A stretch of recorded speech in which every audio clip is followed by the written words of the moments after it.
What's good, everybody? It is your boy Cab back with another Xenoverse 2 video for you guys. Hey! We are here to take a look at the Gogeta trailer and do a full-on breakdown of this trailer for multiple reasons. One, I want to point out something that I feel nobody really took notice of or really paid attention to. And then two, I do want to break down the skills that we did see of this man or for this man in the trailer.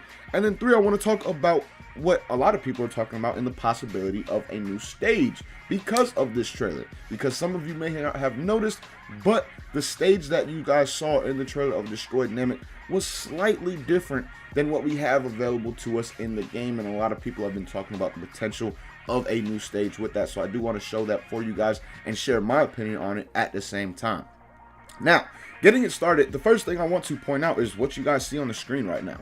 Again, a lot of people did not take notice of this in any way, shape, or form, and it could just be for aesthetic purposes. It could just be for the trailer.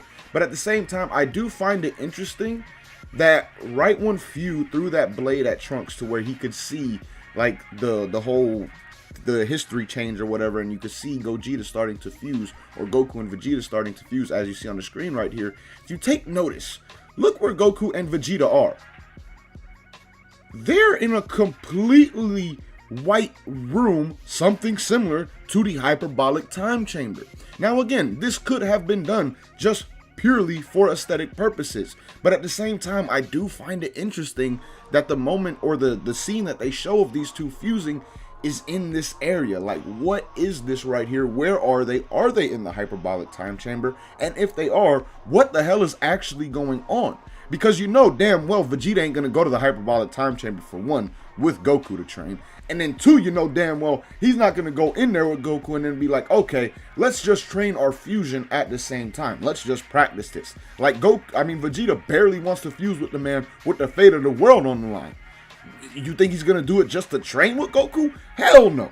So again, I'm just really interested as to what the hell is actually going on, because again, it's just literally a room, a white room that looks like the hyperbolic time chamber. Like, it does not change. You still see the white background. And again, like I said, it could be some for aesthetics, but at the same time, I just found it very, very interesting that the scene that they show them fusing right after Few throws that time blade thing at Trunks, where you can see it, they are in a room that is similar to the hyperbolic time chamber, guys. Now, the next thing that we are going to break down, obviously, is the skills. His skills were looking pretty fire. We only got a quick look at them, but there definitely was some stuff that I do want to talk about.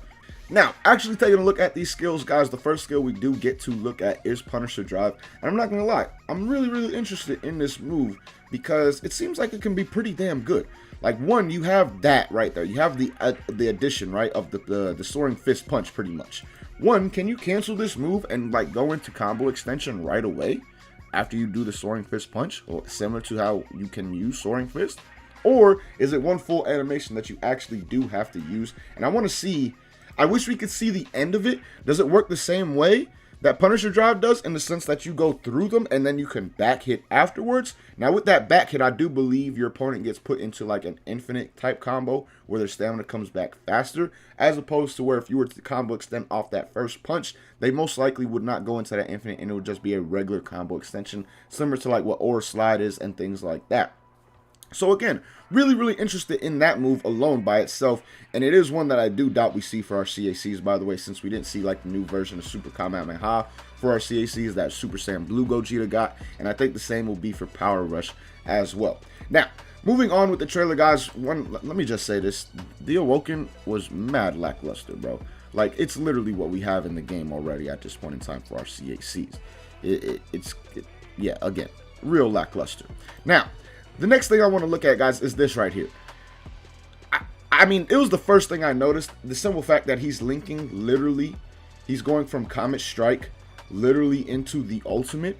That is just absolutely insane, the fact that you can use this move that easily. But two, this move, guys, tell me right now, do you see Xeno allowing you to use an evasive skill in a move like this? Because personally, I don't. What this move really, really reminds me of is a move like Time Skip Molotov. It's the only other like true animation-based ultimate that we have in the game where the screen just turns black and hit goes into its old animation where you just get absolutely destroyed. This is honestly really similar. Like if you notice, right when this first hit of Meteor Explosion hits, the screen is already starting to turn black, similar to what you see in Hit's animation. And then it goes into this, which is by far the most crazy animation we have in the game. So I don't see them allowing you to use an evasive skill in this, because I feel like the camera, for one, would just be really, really odd. Like you go from this and you throw out like a rolling spin or some shit like that, and you just get out of the move. That would just look really, really weird. So I don't see them allowing you to use an evasive out of this move, which just makes it that much more OP. Because again, not only can this move, as you see here, be linked with Super Comet Strike, but check the stagger and how long it really takes. Like, it didn't take that long for the move to start up by itself.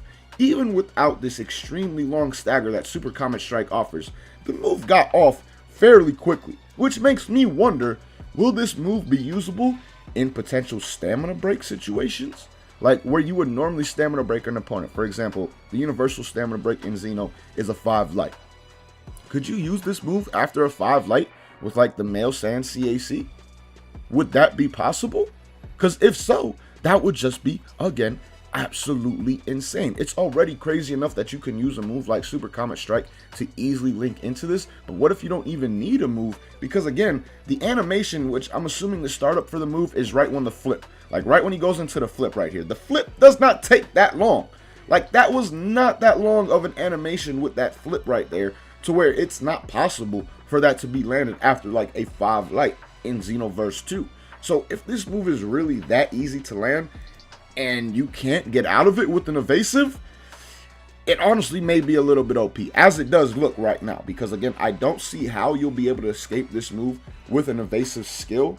The animation and the camera angle of that would just be really, really weird in my opinion. And again, I don't see them letting you do that either, considering like a move like Time Skip Molotov, which is the best one to compare it to, you can't get out of with an evasive skill. So that's the first, or that's the stuff I wanted to break down in terms of his skills, guys. Now let's take a look at this map really quick, because at times you'll see what people were referring to. Like if you notice back here, right, the sky is actually black. It's dark, and it's not what we have in the regular Destroy Dynamic in Xenoverse 2. What we actually have in the regular Destroy Dynamic of Xenoverse 2 is similar to what the ending screen is. Like if you notice, now the skies are different when they came to this scene where they did like the ending with Gogeta's trailer. It looks like they went back to the normal Namek stage that we do already have available to us in the game, and not the one that they are using for the story at the very least. But again, you can see the sky here is like really weird, like it looks toxic looking, to be honest. And then if you look at the sky a little bit back, you see there is none of that like toxic looking stuff in there, and it's just dark. It is literally just dark.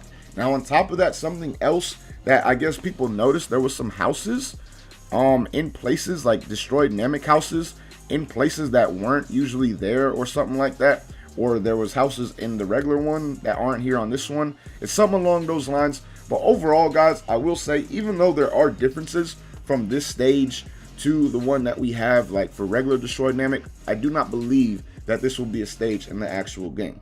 Yes, there are minor changes to it without doubt, and it's very obvious, but at the same time, for them to put in a whole new stage and only change the sky and a couple of destroyed buildings on the ground, that really wouldn't make sense. Because if they were going to do that, then we should have damned for sure got the stage that would have been a much better clone variation, which is the one of like the destroyed ruins in the future. But give us the one from the story where there's the scythe just split open in the air. That would have been heat. I would have preferred that much more than like this different version of Destroyed Namek, because all that really changes on this one is the black sky, and then again a couple buildings on the ground that were or were not there in the original one. It's not much of an aesthetic change, to be honest, and anything that I would really want for a new stage at all either. Like I would actually be hyped if we got that future ruin stage with the scythe in the air, because you would see that scythe big and clear pretty much throughout the whole match. And that scythe honestly is pretty damn dope.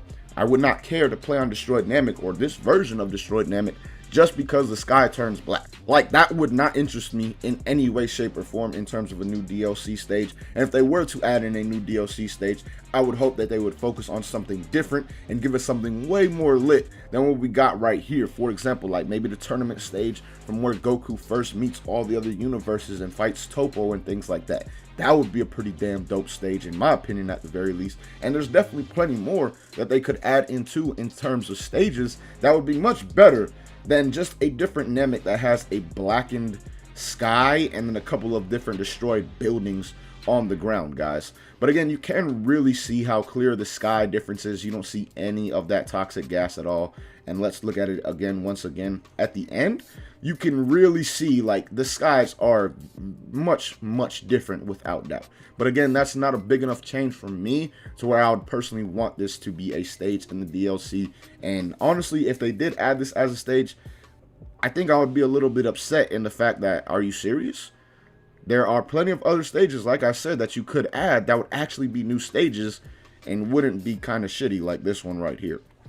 So again, though, I wanted to break down all that stuff. One, like I said with the beginning, I don't think many people took notice of where Goku and Vegeta were actually fusing in that white room. It could have been just for aesthetics, like I said in the video, but at the same time, it also could have some meaning to it. And then two, his skills, guys, his skills are honestly kind of insane, and they're kind of going to be OP, it seems like, when the man does come out. But I definitely want to see more about them and see how comboable, for one, Meteor Explosion is. Like, how many more moves can you use this move with afterwards and actually combo into it? And then also, again, is it comboable just with a regular 5 light stamina break, but replacing that stamina break with the ultimate? Because if it is, then this might be the most OP ult in the game. Because again, I don't see the possibility of really being able to escape it with an evasive skill. It really seems like one of those moves, once you're hit, you are going to be stuck. And then again, with the whole destroyed Namek, the two differences in the stages, guys, let me know your thoughts on that. If you guys think that that could possibly be a new stage, or if you agree with me that it's most likely just going to be a story stage, and I highly doubt that they add that in as its own separate stage, considering the only thing that changes is the sky gets a little bit darker and there's a couple more destroyed buildings on the ground. Besides that, it is literally the same exact stage that we already have in the game. So let me know your thoughts on all that stuff down below in the comments. But as always, man, thank you guys so much for watching. Hope you guys enjoyed. Until next time, hope you have a good day. Peace, y'all.